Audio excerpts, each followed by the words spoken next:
नमस्कार दोस्तों, मैं Vijendra Patel from LRB academy. C language सीखने की इस सीरीज़ में ये हमारा 56 ट्यूटोरियल है और आज हम देखने वाले हैं memory manipulation. C standard libraries के जो फंक्शंस हम देख रहे थे उसी को आगे बढ़ाएंगे। आइए तो देखते हैं। ठीक है दोस्तों, इससे पहले हमने स्ट्रिंग मैनिपुलेशन पढ़ा था जो कि string.h में थे, सारे फंक्शन लिखे हुए थे string.h लाइब्रेरी में। ये भी आपके string.h के ही फंक्शन है, लेकिन ये मेमोरी को मैनिपुलेट करते हैं। मतलब मेमोरी में जो आपके डेटा सेव है वो direct memory to memory data को चेंज करते हैं। तो देखिए, आइए देखते हैं। ये थ्योरी आपकी यही लिखी हुई है टोटली। कुछ ऐसे फंक्शंस हैं जो कि हमें ये फंक्शनैलिटी प्रोवाइड कराते हैं कि मेमोरी में जो डेटा है उसे हम डायरेक्ट मैनिपुलेट कर पाएँ। तो यहाँ पर सबसे पहले फंक्शन की हम बात करते हैं, मैम सेट। ये एक फंक्शन होता है। इसका काम क्या होता है? देखिए, मैलॉक और कैलॉक पढ़ा था। यदि नहीं पढ़ा हो तो डायनामिकली मेमोरी एलोकेट करना हमने सब जब सीखा था जिस ट्यूटोरियल में, वो ट्यूटोरियल आप कवर कीजिए, वहाँ से मैलॉक कैलॉक देखिए किस तरह से हम डायनामिकली मेमोरी को एलोकेट करते हैं। तो मैलॉक और कैलॉक का जो काम था ये था कि डायनामिकली मेमोरी एलोकेट करना। मैलॉक एलोकेट करता था, कैलॉक भी एलोकेट करता था, लेकिन बाय डिफ़ॉल्ट इनिशियलाइजेशन वैल्यू जो होती थी वो 0 होती थी कैलॉक में। ठीक, तो यहीं पर मैम सेट का भी काम सेम है, कैलॉक की तरह है। थोड़ा सा चेंज है, देखिए फंक्शनैलिटी चेंज है, काम बिल्कुल सेम है, कुछ चेंज नहीं है। ओके, मैलॉक हमारा मेमोरी एलोकेट करेगा, बाय डिफ़ॉल्ट इनिशियलाइजेशन वैल्यू इसकी कुछ नहीं होगी। मैम सेट से हम इसी पॉइंटर के माध्यम से, जिसमें एड्रेस स्टोर है जो मेमोरी एलोकेट की है, वहाँ पर हम 0 बाय डिफ़ॉल्ट इनिशियलाइज कर सकते हैं। ठीक, तो ये 5 इंटीजर के लिए जो वैल्यू जो मेमोरी एलोकेट हुई है, उन मेमोरीज़ पर ये लोकेशन 5 एलोकेट हो गई। इन पर बाय डिफ़ॉल्ट कुछ नहीं है, तो मैम सेट के माध्यम से इन सब पे हम बाय डिफ़ॉल्ट 0 यहाँ पर इस तरह से इनिशियलाइज कर देंगे। देखिए, मैम सेट, उसके बाद p जहाँ पर आपको करना है वो पॉइंटर पॉइंट कर रहा है, ये लोकेशन के लिए पॉइंटर क्या करना है, 0 करना है। अब यहाँ पर अगर आप सोचें कि 0 की जगह मैं 1 दूंगा तो क्या 1 हो जाएगा? नहीं, 1 नहीं होगा, ये 0 ही इनिशियलाइज करने के लिए होता है। ठीक है, ये लिखा हुआ है यहाँ पर। 1 देंगे तो कुछ और वैल्यू आ जाएगी। ठीक है, वो उसका अलग सीन है, मतलब ये डेसिमल सिस्टम चलता है, उसके अकॉर्डिंग मेमोरी एलोकेट होगी। ये फिलहाल में बस इतना समझिए कि 0 एलोकेट करने के लिए होती है। कोई और वैल्यू एलोकेट कर देंगे तो फिर आप कन्फ्यूज़ हो जाएंगे। ठीक है, आप 1 इनिशियलाइज करेंगे तो वहाँ 257 प्रिंट होगा, तो आप कहेंगे ये क्या है, तो ये सिर्फ 0 इनिशियलाइज करने के लिए होता है बाय डिफ़ॉल्ट। और आगे हम उसका साइज़ दे देंगे जो भी साइज़ है, अगर 10 और 10 5 है तो 5, बस इतना है। अब बाय डिफ़ॉल्ट आप इसे जो वैल्यू इनिशियलाइज हो गई है उसे आप प्रिंट कराएंगे एक एक करके, तो 0 प्रिंट होंगे यहाँ पर। ठीक, तो ये एक तरह का कैलॉक का काम करता है। चलिए अब आगे बढ़ते हैं। आगे देखिए, मैम कॉपी, आपने स्ट्रिंग कॉपी देखा था, यहाँ पर मैम कॉपी ये भी कॉपी करता है। क्या करता है? सोर्स टू डेस्टिनेशन कॉपी करता है। मतलब ये हुआ कि एक हमारे पास मानिए ये स्ट्रिंग है सोर्स नाम से, ये मैंने डेस्टिनेशन स्ट्रिंग बनाया जो कि आपने स्ट्रिंग मैनिपुलेशन में भी पढ़ा होगा लास्ट ट्यूटोरियल में। लेकिन यहाँ पर मेमोरी टू मेमोरी कॉपी होता है, वहाँ वेरिएबल टू वेरिएबल कर रहे थे, यहाँ मेमोरी टू मेमोरी होगा। मैम कॉपी डेस्टिनेशन, जिसमें कॉपी करना है, जिसे कॉपी करना है सोर्स, उसके बाद साइज ऑफ डेस्टिनेशन, जो भी साइज है डेस्टिनेशन का। ठीक, ये कॉपी हो गया। आप डेस्टिनेशन को प्रिंट कराएंगे, ये रहा, एक एक करके करेक्टर को आप पुट कीजिए, प्रिंट कराइए, हेलो प्रिंट हो जाएगा आपका। ठीक है, सिंपली। चलिए आगे बढ़ते हैं। यहाँ पर देखिए, अभी हम क्या कर रहे थे, एक तरह से कॉपी कर रहे थे। एरे को भी कॉपी कर सकते हैं, एरे को कॉपी कर सकते हैं, वो भी पॉइंटर में। अभी हमने वेरिएबल देखा था, यहाँ पर पॉइंटर है, पॉइंटर में भी कॉपी कर सकते हैं। ये पहले एरे लिया, फिर एक पॉइंटर लिया उसी साइज का, हमने मैलॉक से बना लिया। कैसे बनाना है पता है, पुराने अगर वर्जन पे काम कर रहे हैं लाइब्रेरीज़ पर, तो यहाँ पर आपको इंटीजर भी लिखने की ज़रूरत पड़ेगी। प्रैक्टिकली देखेंगे इसे, पहले भी बता चुके हैं। मैम कॉपी, पॉइंटर जिसमें कॉपी करना है, जो एरे कॉपी करना है उसका साइज़ दे दिया, सिंपल है जी। उसके बाद प्रिंट करा दिया, प्रिंट हो गया। फिर आपको फ्री करना रहता है पॉइंटर, अगर आपने डायनेमिकली मेमोरी एलोकेट की है तो ये पता ही होगा। फिर बोला जा रहा है आपसे ये डायनेमिकली मेमोरी कैसे एलोकेट करनी है, ये आपको पहले के ट्यूटोरियल में बताया गया है, वहाँ से कवर कीजिएगा। तो यहाँ पर ये कॉपी कर दिया हमने। चलिए आगे बढ़ते हैं। स्ट्रक्चर को भी कॉपी कर सकते हैं। ये स्ट्रक्चर कैसे बनाते हैं, ये स्ट्रक्चर ट्यूटोरियल में कवर किया गया है। ठीक, तो ये तो आपको आता ही होगा आई होप। तो यहाँ पर 2 स्ट्रक्चर बनाए, नाम दिए सोर्स और डेस्टिनेशन। सोर्स में कुछ वैल्यू इनिशियलाइज की और इस सोर्स को डेस्टिनेशन में कॉपी करना है। तो डेस्टिनेशन का एड्रेस, यहाँ पर एड्रेस याद रखिएगा, एड्रेस भी आपको देना है, एड्रेस ऑफ ऑपरेटर लिखना है। और कौन से स्ट्रक्चर को आप कॉपी करना चाहते हैं, सोर्स को, उसके बाद डेस्टिनेशन का साइज, कॉपी हो जाएगा स्ट्रक्चर आपका। ठीक, बहुत छोटी छोटी सी चीज़ें अब तो आपको बहुत ईजिली समझ में आनी चाहिए। यदि अभी भी नहीं समझ में आ रही हो तो कमेंट बॉक्स में कमेंट करके पूछिए, और डिटेल में और अच्छे समझाया जाएगा। वैसे इतने ग्राउंड लेवल पे समझाया जा रहा है आपको, बहुत छोटी छोटी चीज़ें ये कॉपी कैसे करना है। ठीक, तो चलिए आगे बढ़ते हैं। तीसरा है कंपेयर, 2 चीज़ों को कंपेयर करना। यहाँ पर देखिए कंपेयर फंक्शन है, मैम कंपेयर, इसमें 2 आर्गूमेंट जाते हैं जिन 2 चीज़ों को हमें कंपेयर करना है। देखिए 2 एरे बनाए मैंने, पहला एरे दूसरा एरे, इन दोनों को यहाँ पर कंपेयर किया और उनका जो साइज है वो देना है। ठीक, यहाँ पर ये होता है अगर कंपैरिजन ट्रू है, अगर कंपैरिजन ट्रू है मतलब दोनों वैल्यू सेम आ गई दोनों की, तो रिजल्ट में 0 मिलेगा आपको। अगर दोनों की वैल्यू सेम हुई तो 0 मिलेगा आपको, तो इसलिए 0 से चेक कराया, ट्रू हो जाएगा तो आपको जो भी कार्य करना है आप कर सकते हैं। तो ये क्या करता है, जो मेमोरी मतलब एरे 1 पहले मेमोरी ब्लॉक को जिस पहले मेमोरी ब्लॉक को पॉइंट कर रहा होगा, वहाँ से 20 बाइट तक कंपेयर करेगा। कितने, वहाँ से 20 बाइट तक कंपेयर करेगा जो भी वैल्यू होंगी। अब ये तो फॉर्चुनेटली कि जितने भी एलिमेंट्स हैं हमारे एरे में वो कॉन्टिग्यूअस लोकेशन पे ही होते हैं। तो आप इस तरह से भी कह सकते हैं कि स्टार्टिंग के 5 कंपेयर करेगा, या फिर इस तरह से कहिए कि कंटिन्यूअस लोकेशन पे मेमोरी में जो होंगे उन्हें वो कंपेयर करेगा। तो वही लिखा हुआ है, it compare the first 20 byte of both array, दोनों एरे के स्टार्टिंग के 5 एलिमेंट, मतलब 20 बाइट तक जो एलिमेंट हैं उन्हें। एक इंटीजर हमारा 4 बाइट का होता है, तो टोटल कितने हो गए, 20 बाइट हो गए हमारे। ठीक, तो यहाँ पर एक चीज़ और है, अगर देखिए यहाँ 2 पॉइंट लिखे हुए हैं, पहला एंड दूसरा। यहाँ लिखा हुआ है if the first byte that does not match has lower value in P1 then in P2। मतलब मानिए कोई भी पहला एलिमेंट है, मतलब ये बराबर है 10 10 20 20 बराबर है 30 और 20, ये बराबर नहीं है। अगर P की वैल्यू यहाँ पर 30 है, अगर P की वैल्यू यहाँ पर छोटी होती P2 से, ठीक है, यहाँ पर मान लीजिए P1 P2 एरे हैं, 2 एरे हैं, अगर P1 की वैल्यू यहाँ पर जैसे छोटी आ गई तो 0 से छोटी वैल्यू रिटर्न करेगा। यहाँ पर क्या रिटर्न कर रहा है, अगर बराबर है तो 0 रिटर्न कर रहा है, बराबर है तो 0 रिटर्न कर रहा है। ठीक, अगर वैल्यू छोटी मिलेगी पहले वाले एरे की दूसरे वाले एरे से, तो 0 से छोटी वैल्यू रिटर्न करेगा, कुछ भी कर सकता है, -1 एटसेट्रा एटसेट्रा। अगर पहले वाले एलिमेंट की कंपेयर करते टाइम बराबर नहीं मिली, बराबर नहीं होगी तो वैल्यू छोटी होगी या बड़ी होगी, तो पहले वाले एरे का जो भी पहला एलिमेंट ऐसा मिलेगा, अगर वो बड़ा हुआ, जैसे यहाँ पर 30 है, अब यहाँ पर 30 बड़ा है तो 0 से बड़ी वैल्यू रिटर्न करेगा, ये 2। समझ रहे हैं, मानिए पहली वैल्यू ही आपकी एरे की यहाँ पर ये 1 होती, ये 2 होती, तो 1 2 से छोटा है तो 0 से छोटी वैल्यू आएगी। मानिए यहाँ पर 4 हो गई, ये 2 है, ये 4 है, बड़ी है तो 0 से बड़ी वैल्यू रिटर्न देगा माई रिजल्ट में जो कि स्टोर करा रहे हैं। बराबर है तो 0 रिटर्न हो रहा है। चलिए आगे बढ़ते हैं।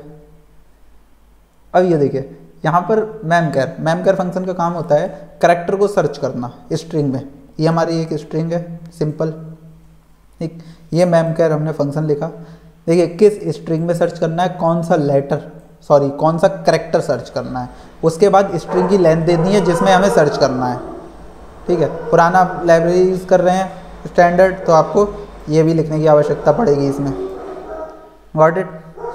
अब इसे स्टोर किस में कराएंगे, इसे स्टोर कराएंगे करैक्टर एरे में। यहाँ पर पॉइंटर ले लिया मैंने, एक ही बात है, आप एरे भी ले सकते हैं। यहाँ पर करैक्टर एरे में क्यों स्टोर कराएंगे, करैक्टर एरे में इसलिए स्टोर कराएंगे क्योंकि जहाँ पर जाके ये करैक्टर मैच हो जाएगा, यहाँ पर मैच हो रहा है, इससे आगे का पूरा स्ट्रिंग स्टोर होगा। मतलब W में सर्च कर रहा हूँ हेलो वर्ल्ड में, तो W से आगे क्या है, पूरा वर्ल्ड, मतलब ये पूरा एक स्ट्रिंग आगे का जो भी होगा W से आगे वो इसमें स्टोर होगा।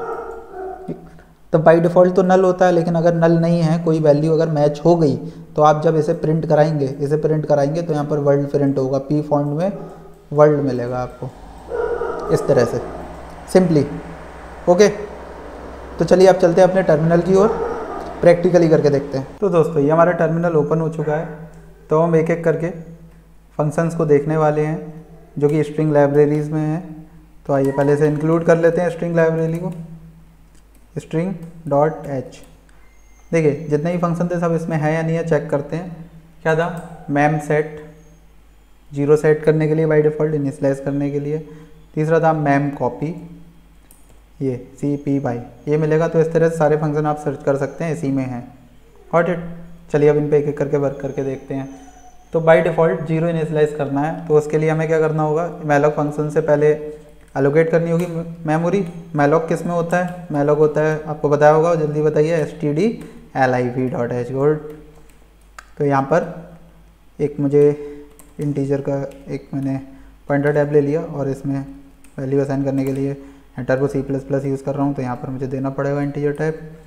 और यहाँ पर मैं malloc and size of int कितना, 5 इंटीजर के लिए, 5 इंटीजर के लिए। अब यहाँ पर क्या करना था मुझे, अगर p नल नहीं है, मतलब अगर p ठीक ठाक अपना इनिशियलाइज हो गया है, तब मुझे क्या करना था, तब यहाँ पर मुझे मैम सेट से वैल्यू 0 सेट करनी थी। कैसे करनी थी, पॉइंटर जिसमें मेमोरी एलोकेट हुई है, 0 वैल्यू सेट करनी है और फिर साइज दे देना है 5 इंटू साइज ऑफ इंट। हो गया।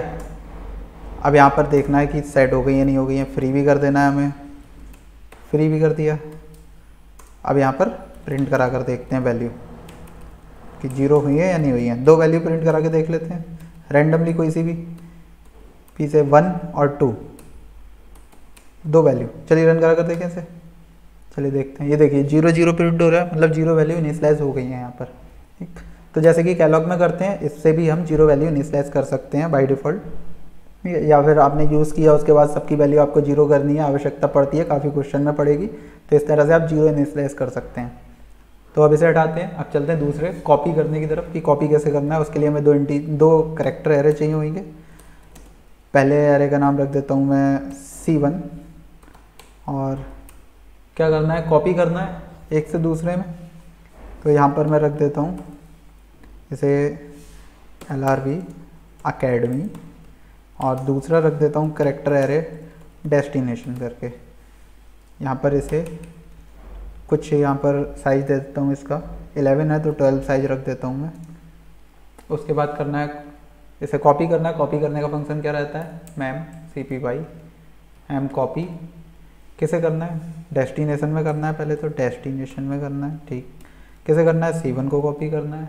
उसके बाद क्या रहता है, साइज रहता है, साइज ऑफ किसका, डेस्टिनेशन का। चलिए इसे प्रिंट करा कर देख लेते हैं अब कि कॉपी हुआ है या नहीं हुआ है, परसेंटेज और डेस्टिनेशन। चलिए प्रिंट कराते हैं इसे। यहाँ पर एक एरर है MCPY, ये देखिए थोड़ा गलत लिख गया है, MEM होता है। अब रन कराते हैं इसे। ये देखिए LRB अकेडमी कॉपी हो चुका है इसमें, मतलब C1 से कॉपी होकर डेस्टिनेशन में आ चुका है हमारा। तो इस तरह से कॉपी करना है हमें, मेमोरी टू मेमोरी कॉपी हो रहा है ये। दूसरा क्या था हमारा, पॉइंटर में कॉपी करना चाहे हो सकता है, बिल्कुल हो सकता है। तो अब यहाँ पर पॉइंटर में कॉपी करा के देखते हैं। अभी तो नॉर्मली हमने एक कैरेक्टर एरे ले लिया था, तो पॉइंटर करने के लिए यहाँ पर मैं एक एरे ले लेता हूँ, इंटीजर टाइप एरे ले लेता हूँ, और यहाँ पर एरे का नाम A रख देता हूँ, और इसमें कुछ वैल्यू इनिशियलाइज कर देता हूँ मैं। वैल्यू इनिशियलाइज कर दी मैंने 1, 2, 3, 5, 6। ओके, यहाँ पर मैंने एक पॉइंटर लिया, इंटीजर टाइप का पॉइंटर हो गया P नाम का। अब किस तरह से मेमोरी एलोकेट करनी है, इंटीजर दिस मैलॉक। अब 5 इंटीजर के लिए 5 into size of int this. अब यहाँ पर इसे हटाते हैं, डेस्टिनेशन को, मतलब P में क्या करना है, A को कॉपी करना है, A नाम का एरे बनाया है, और साइज देना है हमें 5 इंटीजर का, मतलब 5 into size of int this. अब यहाँ पर वैल्यू सारी कॉपी हो चुकी हैं। चलिए प्रिंट करा कर देखते हैं। यहाँ पर %d कोई भी 2 वैल्यू रेंडमली प्रिंट करा लेते हैं। P में पहली वैल्यू प्रिंट करा लेते हैं जो कि P0 इंडेक्स पर होगी, तीसरी वैल्यू करा लेते हैं। अब रन करा कर देखते हैं इसे। ये देखिए 1 3 ठीक है, मतलब पहले इंडेक्स और तीसरे इंडेक्स की वैल्यू देखिए 1 और 3 है, 0 पर 1 है और 2 पर 3 है। तो इस तरह से आप इंटीजर मतलब इंटीजर का एक एरे लिया और मेमोरी टू मेमोरी उसे कॉपी किया हमने, तो वो कॉपी हो गया सक्सेसफुली। क्या करना है, पॉइंटर जिसमें कॉपी करना है, पॉइंटर जिसमें कॉपी करना है, फिर ए जिसे कॉपी करना है, फिर साइज देना है उसका। और देखिए यहाँ पर आप एक चीज़ और कर सकते हैं, यहाँ पर आप ये साइज ऑफ इंटीजर दे रहे हैं, आप साइज ऑफ डायरेक्ट इस तरह से दे सकते हैं। यहाँ पर ऑटोमेटिक कितने 5 इंटीजर के लिए वैल्यू असाइन हो जाएंगी, साइज ऑफ ए। आप इस तरह से भी लिख सकते हैं, अभी भी आप रन कराएंगे सेम आउटपुट आएगा 1 और 3, मतलब 5 इंटीजर के लिए इसने मेमोरी एलोकेट कर दी जो भी साइज है ए का। ठीक है, इस तरह से मतलब यहाँ पर मैं अगर 20 लिखूँ इस तरह से, ये तब भी वर्क करेगा देखिए, क्योंकि 20 वाइड एलोकेट हो गई। ठीक, तो आप इस तरह से भी लिख सकते हैं, तो दोनों तरीक़ों से आप साइज ऑफ लिख सकते हैं। यहाँ पर आप इस तरह से इंट करके लिख दें जो अभी लिखा था। अब इसके बाद देखना है हमें कि स्ट्रक्चर को कैसे कॉपी करना है। उसके लिए पहले स्ट्रक्चर बनाना पड़ेगा हमें। कैसे बनाते हैं, पहले टाइप डेफ स्ट्रक्ट, सबसे शॉर्ट मेथड यूज़ कर रहे हैं। यहाँ पर नाम रख देता हूँ, माई नाम रख देता हूँ इसका, और यहाँ पर कोई 2 मेंबर ले लेता हूँ, इंट आई और कैरेक्टर ले लेता हूँ। सिर्फ 2 ही मेंबर रखते हैं। अब इन दोनों को हमें क्या करना होगा, पहले इनके लिए वेरिएबल एक असाइन करना पड़ेगा। माई का एक रख देता हूँ m1 और एक रख देता हूँ m2। तो यहाँ पर कुछ वैल्यू असाइन कर देते हैं, m1.i बराबर 12 रख देता हूँ, m1.c बराबर एक कैरेक्टर c रख देता हूँ। उसके बाद इसे कॉपी करना है मैम cpy। क्या करना है, सबसे पहले एड्रेस किसका देना है, जिसमें कॉपी करना है m2 डेस्टिनेशन। उसके बाद एड्रेस देना है सोर्स का, जिसे कॉपी करना है m1। उसके बाद साइज देना है डेस्टिनेशन का, साइज ऑफ डेस्टिनेशन कौन सा है m2। अब इसके बाद इसे प्रिंट करा कर देख सकते हैं हम। चलिए मेंबर्स को प्रिंट कराते हैं। एक है %d मतलब इंटीजर, दूसरा है कैरेक्टर। कैसे प्रिंट कराना है, m2.i कॉमा m2.c। अब इसे रन कराते हैं। यहाँ पर इसे रन कराया, देखिए 12 और c, मतलब 12 इंटीजर और c कैरेक्टर, दोनों प्रिंट हो गए। तो इस तरह से स्ट्रक्चर को कॉपी कर सकते हैं हम। अब इसके बाद क्या था, कंपेयर करना। कंपेयर कैसे करना है, देखिए 2 एरे लेता हूँ इंटीजर टाइप के, एक ए ले लेता हूँ, इसमें कुछ वैल्यू रखता हूँ 1, 2, 3, 4 सफिशिएंट। दूसरा a1 रख लेता हूँ, इसमें कुछ वैल्यू मैं इनिशलाइज करता हूँ 1, 2, 3, 4 इनिशलाइज कर दी। कैसे कंपेयर करते हैं हम यहाँ पर इसको, हमें कंपेयर करना है मैम cmp कंपेयर। उसके बाद दोनों एरे देने हैं a, a1, साइज देना है इनका, साइज ऑफ कितना है 5 नहीं 4 का है, ये 5 नहीं लिया है यहाँ पर हमने। अब क्या होता है, अगर ये ट्रू होगा, अगर ये ट्रू होगा तो क्या देगा, 0 देगा ना, 0 0 यहाँ पर बराबर। अब इफ़ i बराबर बराबर 0, देन प्रिंट करा देता हूँ इक्वल, अदरवाइज कुछ भी प्रिंट नहीं कराता हूँ। ये रन करा कर देखते हैं। रन कराया, इक्वल प्रिंट हो रहा है क्योंकि दोनों इक्वल हैं। अगर इक्वल नहीं है, मानिए एक वैल्यू चेंज कर दी, अब रन कराऊंगा, देखिए अब यहाँ पर कुछ भी प्रिंट नहीं हुआ, कुछ भी नहीं हुआ। लेकिन अब यहाँ पर मानिए आई को मैंने यहीं पर प्रिंट करा दिया, अभी इक्वल नहीं है लेकिन मैं आई को प्रिंट कराता हूँ। आई में क्या स्टोर हो रहा है वो देखते हैं। आई ठीक, अब इसे रन कराया, देखिए आई में आया -2। क्यों आया, क्योंकि जो पहली वैल्यू जो सेम नहीं है वो पहले वाले एरे की दूसरे वाले एरे की वैल्यू से छोटी है। मतलब 1 1 सेम है, कोई मतलब नहीं है इससे। दूसरी 2 और 4 है, तो पहले वाला एरे कौन सा है जिसे कंपेयर करें 2, तो 2 4 से छोटा है इसलिए नेगेटिव आ रही है। लेकिन अगर इसे ये बड़ा हो, बराबर तो नहीं है लेकिन पहले एरे की वैल्यू, सबसे पहली ऐसी वैल्यू जो बराबर नहीं है वो बड़ी है दूसरे एरे की पहली ऐसी वैल्यू से जो कंपेयर कर रहे हैं, तो प्लस में आएगा। देखिए प्लस में आ रहा है, ठीक। तो ये इस तरह से कंपेयर करते हैं। अगर इक्वल होगा तो 0 आएगा रिटर्न में, ठीक। अब तीसरा आता है कि कोई करैक्टर को सर्च करना, तो उसके लिए पहले एक करैक्टर एरे होना चाहिए। एक करैक्टर एरे रख लिया, इसमें लिख दिया हेलो वर्ल्ड। आफ्टर डैट मुझे एक करैक्टर सर्च करना है, मानिए लिख देता हूँ मैं यहाँ पर। अभी पहले फंक्शन को कॉल कराया मैम क्या, किस में करना है, सी में करना है। कौन सा लेटर करना है, W करना है करैक्टर। उसके बाद हमें लेंथ लेनी है, यहाँ पर लेंथ हमने पास की आर्गूमेंट में, किसकी, सी की, ये पास कर दी हमने। अब इसे किस में रखना है, करैक्टर टाइप के एक एरे में या पॉइंटर में, इसे यहाँ पर रख दिया मैंने। अब इसे प्रिंट कराना है मुझे, देखते हैं कि क्या प्रिंट होगा। किसे प्रिंट कराना है, पी को, %s, पी। चलिए रन कराते हैं इसे। एक एरर है, वाइट टू करेक्टेड है, सॉरी ये एरर इसलिए आ रहा है क्योंकि हम जो स्टैंडर्ड वर्क कर रहे हैं उसके अकॉर्डिंग हमें यहाँ पर ये टाइप डिक्लेयर करना पड़ेगा। अब इसे रन कराते हैं हम। ये देखिए यहाँ पर वर्ल्ड प्रिंट हो गया। मतलब इसका क्या है, देखिए यहाँ पर मैंने W इसमें सर्च किया मैंने, तो W जहाँ पर भी है, W जहाँ पर भी है उसके बाद का जो भी स्ट्रिंग होगा वो इस पॉइंटर में सेव हो जाएगा और प्रिंट हो जाएगा। एक सिंपल सा है। जो भी कैरेक्टर आप सर्च कर रहे हैं वो सर्च होगा, उसके बाद का जो भी स्ट्रिंग होगा सेव होगा, उसे आप प्रिंट कराना चाहे प्रिंट करा लीजिए। ठीक, तो इसमें इतने ही फंक्शंस थे। फंक्शन तो बहुत सारे हैं, आप पढ़ेंगे तो मतलब बहुत सारे फंक्शन हैं। ठीक, तो फंक्शन तो बहुत सारे हैं, आप पढ़ेंगे तो पढ़ते रहेंगे। बहुत सारे फंक्शन हैं, जो मेन फंक्शन हैं जो यूज़ में आते हैं उन्हें बता दिया गया। अगर सेपरेटली आप किसी क्वेश्चन पे फंस जाएं कि ये कैसे करना है, ये कैसे करना है, इसमें कुछ अलग से फंक्शन ऐसा है कि मैं ऐसा कर सकता हूँ नहीं कर सकता हूँ, वो कमेंट बॉक्स में ज़रूर आप पूछिएगा कमेंट करके। और वीडियो अच्छा लगा तो लाइक करें, सब्सक्राइब करें, शेयर करें, बेल आइकन दबाना ना भूलें for the latest update. Thanks for watching, मिलते हैं नेक्स्ट ट्यूटोरियल में।